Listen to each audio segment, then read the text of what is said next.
Hey there. I'd love to talk with you about your school's PA system, and I want to do it for two reasons.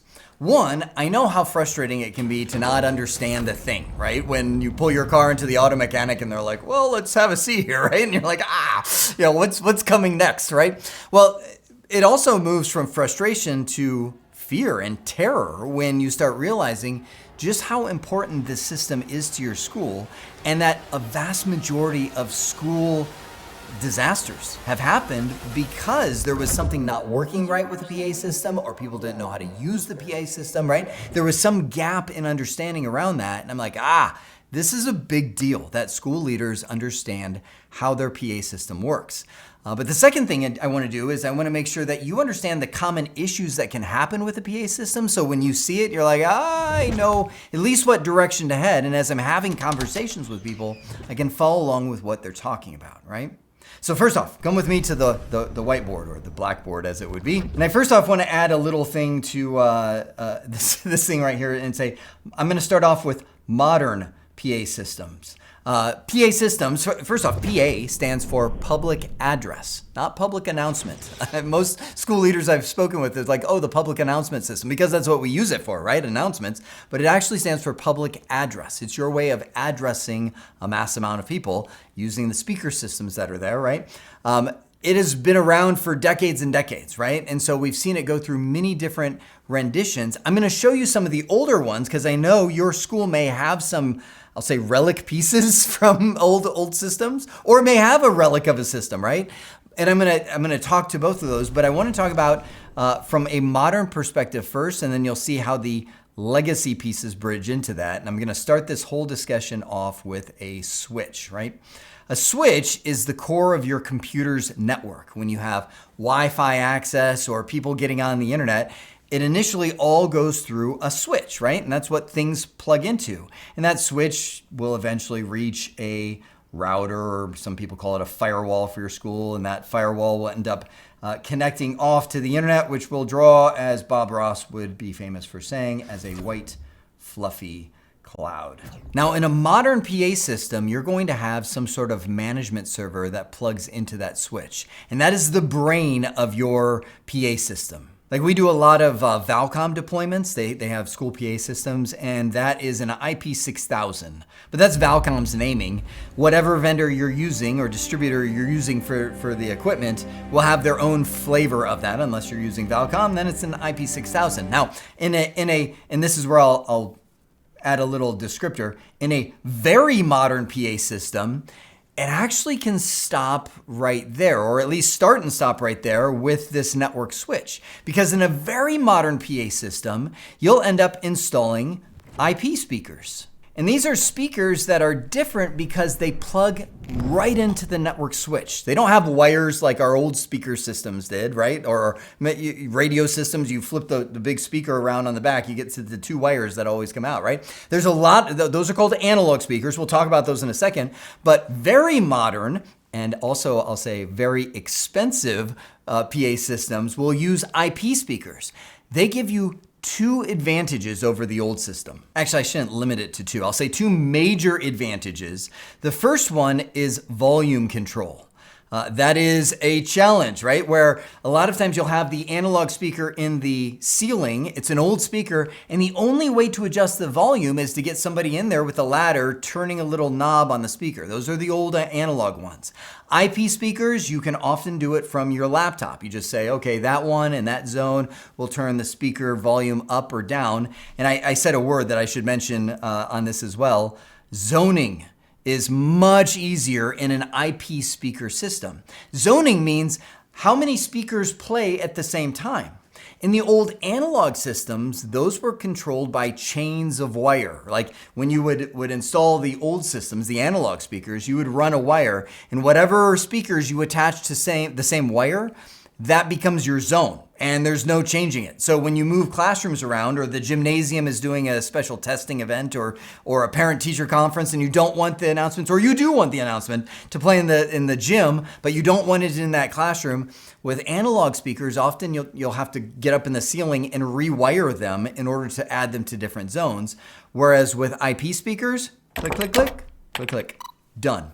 That's the big advantage of IP speakers, but they will be a cost to you. I'm talking on the range of 10 times the price of the old analog systems. So the most common type of deployment that I've seen is a hybrid deployment. That is where a lot of folks will have a newer management server, so they get some of the new features, but they'll save the expense of replacing all the speakers because those are already installed inside the school, the old analog systems, and instead they'll just buy an IP to analog converter. I'll call it a bridge between the old world and the new world.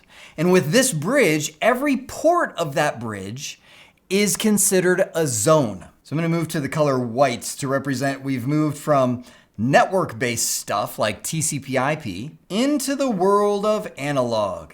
And this is where you'll run into a device that strikes fear into the heart of every school administrator when they walk in the office and they're like, oh, I'm not going to mess with that thing. It is called a 66 block. You'll know it if you've seen one of these before. If not, let me show you a picture of one that we actually deployed just this last week.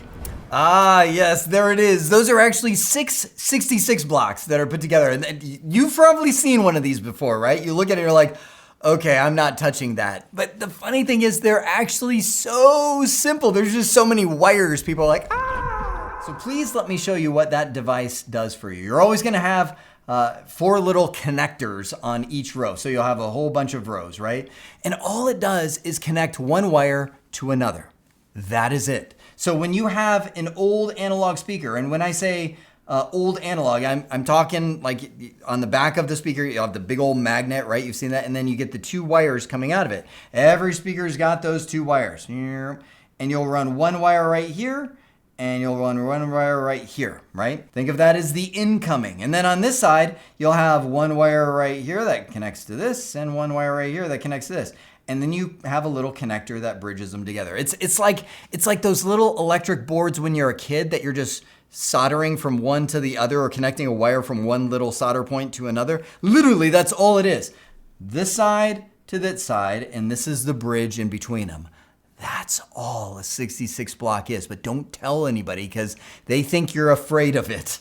So let it be a big, scary thing. It's just a big wire connector. So this bridge right here allows each one of these ports to be a zone. And remember, this is what I was talking about with the advantages of the IP system over the analog system. This zone can have up to 40 speakers running on it, but all those speakers are going to be on the same call. So when I dial, let's just say zone 1 from the phone, which we haven't even spoken about the phone yet, that's sitting up here that we're calling from, right?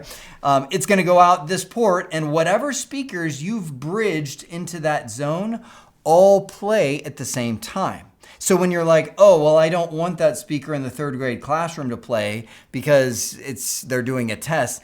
If you've got an analog system, that's just not possible without a step ladder and somebody unplugging those wires, or they could come in here and disconnect that speaker at the 66 block just by removing the connectors. Yes, it is possible, even though they will often say, oh, that's going to be a lot of work. Well, a lot of times it's a lot of work because this system has been running so long. Let me see if I can zoom in on that. Oh, that's so good, right? There's our 4 connectors, right? Incoming right there. And then outgoing. And I know you're looking, you're like, well, I don't see any bridges. Well, a lot of times you'll just have them all punched in there as if they're ready to bridge, or there will be a bridge in the back of the unit or something like that, right? But a lot of times these over time, they've been there for decades and all the documentation on them are gone. And so anytime somebody wants to make a change, they may have to trace all the lines to see where they go. And you're right, at that point, it is a big hurdle. So hopefully people have written little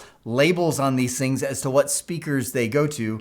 This one, in this case, it looks like I can see some faded markings on there, but for the most part, they've worn off. And I'm already getting into some of the trouble spots that people come into is when folks are like, well, what's connected to what? These things have been around for so long, a lot of time the documentation has been lost. Nobody knows. And so any kind of troubleshooting of trying to follow where the problem exists means you're getting up in the ceiling and literally tracing cables room after room after room. Dude, what are you doing? We're trying to learn here. Oh, sorry, I'm just fixing the cables. Well, hurry up. Very intrusive and very time consuming. So in setting up this 66 block, that's where you'll have all your speakers. And again, these are the analog speakers requiring all the manual tuning. If you want another zone, you need to run another line in from this analog adapter and rewire all the speakers into that zone. It's possible, but it takes a lot of work. Whereas with these guys, you'll often be able to just do it from a keyboard and reassign them to the zones from there. Now there's one more element that will affect both types of PA systems, an analog or a digital or an IP-based system, right? And that is this really heavy box known as a UPS. Uninterruptible power supply. Because this thing is critical to your school and needs to stay running even if the power's out, you will often have a UPS unit connected to the 66 block because this is where the power of your speakers come from, right? That's how the speakers get their power. Or you'll have it plugged into this switch. That is another trouble point. UPSs are big batteries. They're heavy, they're difficult to move around, and they have a shelf life. It could be from 5 years to 10 years, 10 years being like, well, that's really stretching it. And as time goes on, that UPS gets weaker and weaker, which, if like most schools that are very budget conscious, they're trying to stretch the life of that thing as long as it can.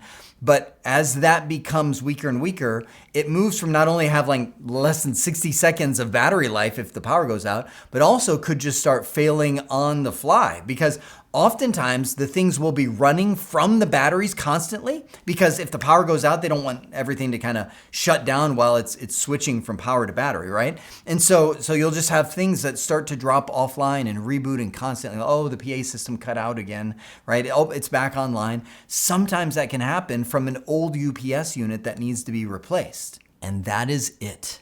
I know, like that's the PA system.